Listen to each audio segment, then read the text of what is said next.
Massive Hong Kong protests broke into clashes with police Wednesday as riot officers let off rubber bullets and streams of tear gas. Tempers had flared between police and a crowd trying to surround the city's administration, protesting a bill that would allow extradition to mainland China. Some demonstrators charged police with umbrellas. Plastic bottles were hurled at riot officers.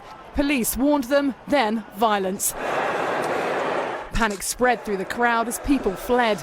Police confirmed they used plastic bullets on what they called a riot situation. The city's commissioner said they had no choice but to use force.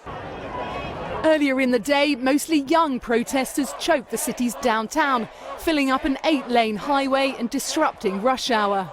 Major banks and businesses shut down.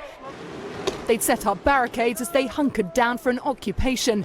It seemed like a flashback from the city's 2014 umbrella protests. Pro-democracy lawmakers rallied supporters. At the end of the umbrella movement, didn't we have this slogan saying that we will be back? We are back!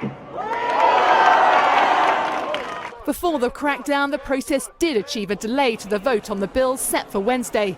The extradition law is also what triggered one of Hong Kong's biggest protests in history on Sunday. Organisers said more than 1 million people took to the streets that day, sparking this political crisis. Then, as on Wednesday, people called on Chief Executive Carrie Lam to step down. But Lam has stood defiant.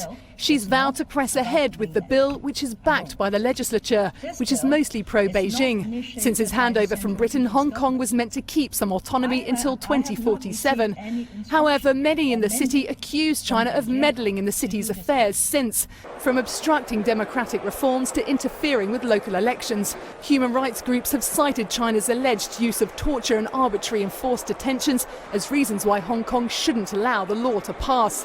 China denies accusations that it tramples on human rights. On Wednesday, Beijing's foreign ministry expressed firm support for Hong Kong authorities.